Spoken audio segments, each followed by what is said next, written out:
Hello everyone, welcome back to Clustercraft, Strong Compute's 3D Compute Manager. We have some more updates for you today on our development, which Ethan is going to take away with because we have a lot of cool visual stuff to show you.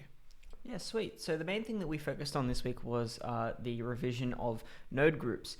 So as you can imagine, when you come to large scale hardware, there's going to be a lot of nodes and GPUs for you to look at. And this can be quite taxing for a computer to render.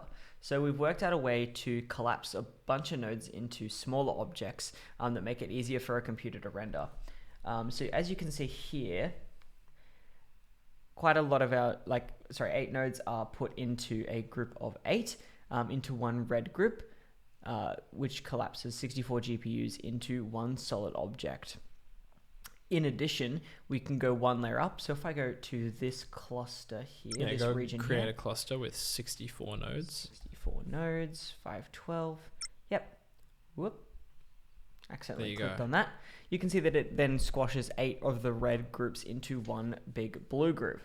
This will make it easier to quickly see at a glance how much hardware you have on hand without taxing the performance of your computer. Yeah, so pretty much this takes groups of 8 or groups of 64 or groups of 512 nodes that would otherwise be their own objects in memory and compresses them all into just one node of object, which means if you've got those clusters with thousands, 10,000s, 100,000s of GPUs in them, it will not tax the memory of the browser, and you can use any scale of model you like in the Compute Manager, which is exactly what we like to see. It also optimizes the performance of the rendering in the same way, like Ethan mentioned.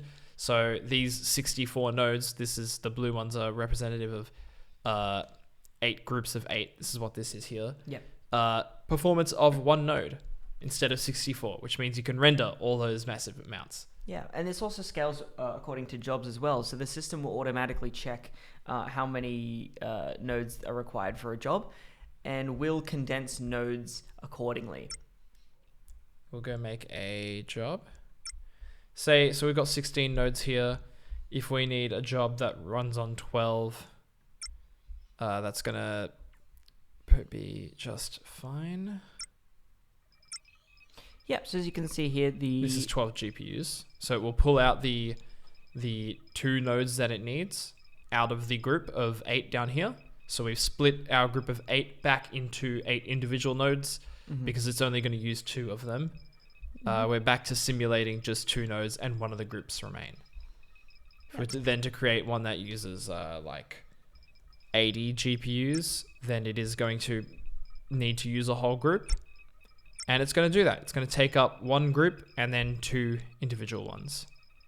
Now's a good time to mention we've done some nice updates to the background, so it doesn't look just like generic starry. That's right. We're working currently on a brand new background just to give the world a bit more of a visual flair. That's still in development at the moment, so we're just looking into what's going to look best while also not distracting the user from what they need to be doing in the front end. You might have also seen earlier that we have a brand new selection box, so it's a pretty minor change, but it helps visualize where the focus of the game is at the moment, and it also updates in the mini map as well. So it's just going to make life a little bit easier for navigating. It does look really cool. Like you can see in the bottom left, it shows you what you've got selected. So if you've ever got a bunch of regions and clusters and you get a little bit lost, you can find your way again. All right, the last thing we're going to talk to you guys about is datasets. So datasets are functional in game mode. This week we are finalizing the balancing, playtesting, and all of that to make sure they work nicely in game mode. But that came with a bunch of visual changes we needed to make it more obvious that datasets exist on clusters. So we've just kind of standardized our method of showing datasets. We got rid of the whole extra window you needed for it. When you go ahead and cache datasets, it will start to show up in the storage bar as separate meshes this time. So you can actually see segmented how much of your storage is being used. Yep. And when they're gray like this, it means they are currently caching and they take time to cache because it's a lot of data. But as they go, you'll see the progress bars slowly fill up. And once they're done, the color changes to show you that it is up and ready. And of course, the larger ones will take longer. So now we can see we've color coded them with arbitrary colors for now, but you can see that they do correspond directly to the color in the UI, and it also corresponds to the color up here when you're managing the data sets in silos and stuff. It's all the same colors. Mm-hmm.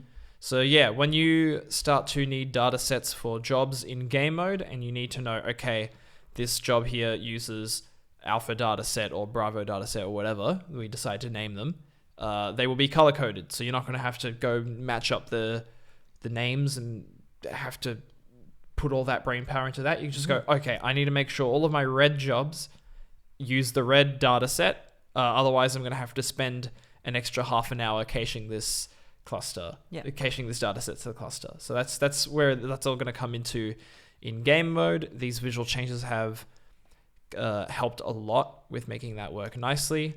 Of course, we will be playtesting all of that this week. And along with that is a lot of bug fixes relating to data sets to make sure they work nice with the the node group system and all the extra mechanics we have in game mode and all the new functionality we added to regions in the past couple of weeks. So we caught data sets back up to speed.